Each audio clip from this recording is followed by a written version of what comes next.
Hello friends. CSS series के इस video में हम लोग सीएसएस के फ्लॉ और ओवरफ्लो के बारे में बात करने वाले हैं। तो चलिए हम लोग इस वीडियो को कंटिन्यू करते हैं। तो हम लोग सबसे पहले वीएस कोड ओपन करेंगे और वीएस कोड में हम लोग एक न्यू फाइल क्रिएट करेंगे और इसका नाम हम लोग यहाँ पे दे देते हैं ओवरफ्लो डॉट HTML। और यहाँ पे HTML का बॉयलर प्लेट क्रिएट कर लेते हैं और अगेन यहाँ पे हम लोग टाइटल देने वाले हैं ओवरफ्लो एंड फ्लॉट और बॉडी टैग। अब बॉडी टैग के अंदर हम लोग यहाँ पे एक डिव लेते हैं और डिव में हम लोग यहाँ पे लॉरेम 30 लिख देते हैं और इसके बाद हम लोग यहाँ पे वर्ड मेरा यहाँ पे वर्ड हो गया और इसको हम लोग सेव करके अगर ओपन विथ लाइव सर्वर करें तो मेरा यहाँ पे जो डिव है वो दिख रहा है। अब हम लोग चाहते हैं कि इसमें स्टाइल लगाएं, तो इसके लिए हम लोग यहाँ पे हेड टैग के अंदर स्टाइल ले लेंगे। स्टाइल लेते हैं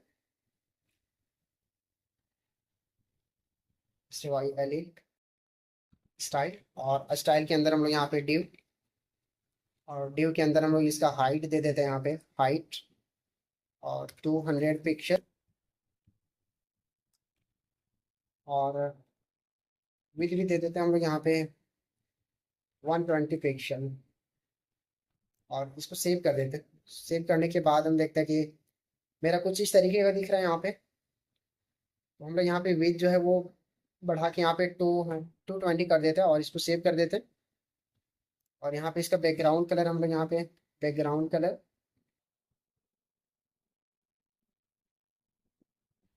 लाइट ग्रे देते हैं और हाइट हम लोग यहाँ पे कुछ ज़्यादा दे दिए तो हाइट हम लोग कम करते हैं। हाइट हम लोग यहाँ पे 30 पिक्सल देते हैं और इसको सेव कर देते हैं। सेव करने के बाद मेरा जो डिव का हाइट है वो यहाँ पे कुछ डिव का टाइप जो हाइट है मेरा और यहाँ पे हम इसका बॉर्डर भी दे देते हैं। बॉर्डर 2 पिक्सल सॉलिड ब्लैक और हम लोग यहाँ पे जो इसका हाइट है उसको थोड़ा इंक्रीज कर देते हैं 130 कर देते हैं और इसको सेव कर देते हैं।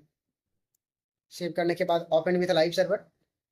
तो मेरा जो डिव का जो हाइट है डिव बॉक्स का वो मेरा हाइट एक लाइन है वो मेरा बाहर ओवरफ्लो कुछ हो जा रहा है यानी कि जो हम लिखे हुए डिव टैग के अंदर वो मेरा ओवरफ्लो है। तो हम चाहते हैं कि जो मेरा ओवरफ्लो है वो स्क्रॉल के साथ आए। तो इसके लिए हम लोग यहाँ पे लिखेंगे CSS के अंदर ओवरफ्लो ओवरफ्लो और आप चाहे तो यहाँ पे इसको हाइडन भी कर सकते हैं। ओवरफ्लो को हाइडन कर सकते हैं स्क्रॉल कर सकते हैं विजिबल कर सकते हैं और ऑटो भी कर सकते हैं। ऑटो सिमिलर टू स्क्रॉल ही रहता है। तो हम लोग चाहते हैं कि यहाँ पे स्क्रॉल थे तो स्क्रॉल दे दिए और हम लोग यहाँ पे थोड़ा और लिख देते हैं।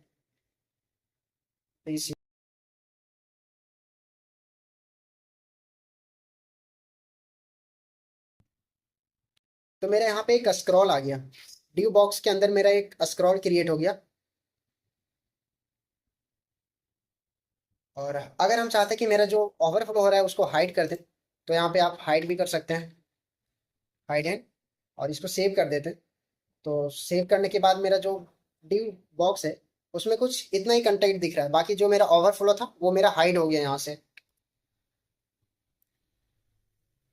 और अगर हम यहाँ पे कर देते हैं ऑटो ऑटो और इसको सेव करते हैं तो मेरे यहाँ सिमिलर टू स्क्रॉल ही हो गया मतलब ये एक स्क्रॉल ही आ गया। तो आप यहाँ से देखें कि अगर मेरा डिव बॉक्स है और उसके अंदर मेरा कंटेंट जो है सो ओवरफ्लो कर जा रहा है तो आप वहाँ से उसको ऑटो कर सकते हैं और स्क्रॉल कर सकते हैं हाइड कर सकते हैं।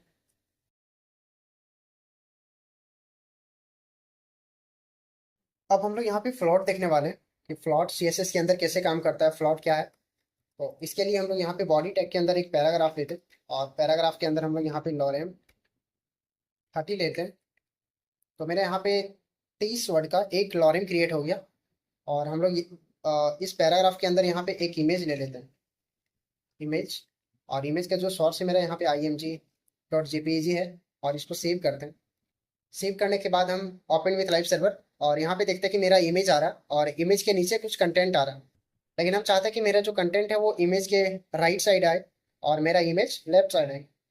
इसके लिए हम लोग यहाँ पे IMG लेंगे CSS के अंदर, और CSS के बाद हम लोग यहाँ पे IMG, और हम लोग यहाँ पे फ्लॉट लेते हैं और फ्लॉट को हम लोग यहाँ पे लेफ्ट कर देते हैं ताकि मेरा जो इमेज है वो फ्लॉट लेफ्ट करें और मेरा जो कंटेंट है वो राइट साइड आए।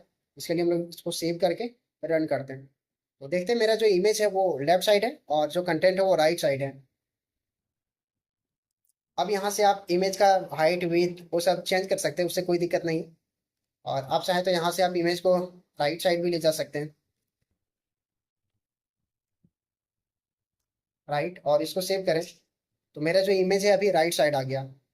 और हम चाहते हैं कि मेरा फ्लॉट टैग का जो यूज है और भी हम देखना चाहते हैं। तो इसके लिए हम लोग यहाँ पे पैराग्राफ को हटा देते हैं और यहाँ से हम इमेज को भी हटा देते हैं और इसके अंदर हम यहाँ पे डिव लेते हैं,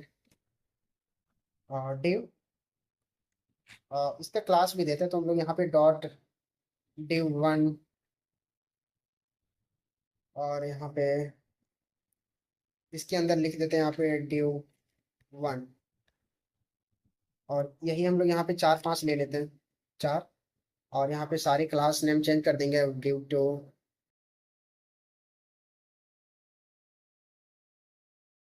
अब इसको सेव करते हैं और सेव करने के बाद ओपन विथ लाइव सर्वर। तो मेरा यहाँ पे 4 डिव शो कर रहा है, div1 2 3 एंड 4। अब हम स्टाइल के अंदर यहाँ पे डिव लेते हैं और डिव के बाद हम लोग यहाँ पे डिव का जो यहाँ पे फ्लॉट है, फ्लॉट, वो हम लोग यहाँ पे लेफ्ट देते हैं। आप राइट भी दे सकते हैं, कोई दिक्कत नहीं। और इसके बाद हम लोग यहाँ पे इसका जो पैडिंग है 20 पिक्सल देते हैं यहाँ पे। उसके बाद हम लोग यहाँ पे डॉट div1 बैकग्राउंड कलर, यहाँ पे हम इसका रेड दे देते हैं, रेड, और इसको सेव करते हैं। और सेव करने के बाद ओपन विथ लाइव सर्वर। तो मेरा कुछ इस तरीके का यहाँ पे दिख रहा है।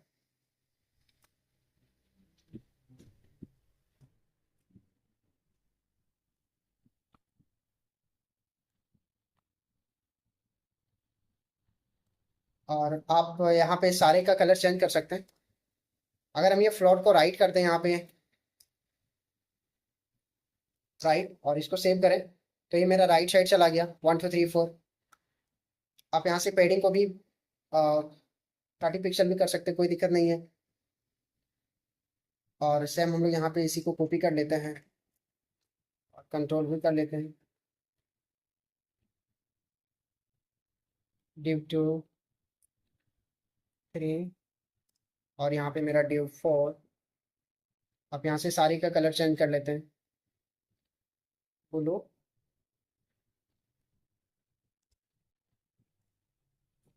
पिंक। उसके बाद यहाँ पे हम एक वो ले लेते हैं और मेरा रेड है, और इसको सेव करते हैं। सेव करने के बाद मेरा यहाँ पे 4 डिव आ गया, और चारों डिव का जो पैडिंग है वो मेरा 30 पिक्सल है, और यहाँ पे फ्लॉट मेरा राइट साइड है, पैडिंग 30 पिक्सल है। अगर हम ये पैडिंग को हटा दें, यहाँ पे जो हम डिव लिए हैं इसको यहाँ पे हटा दें, तो इसको यहाँ पे हम सिंपली कमेंट कर दें और इसको सेव करें, तो मेरा कुछ डिव इस तरीके का दिख रहा है यहाँ पे। लेकिन हम जैसे ही यहाँ पे डिव और फ्लॉट दिए वहाँ पे, तो मेरा कुछ इस तरीके का दिखना लगा। तो अभी हम देखें कि हम फ्लॉट को कैसे यूज कर सकते हैं, फ्लॉट CSS के अंदर क्या है।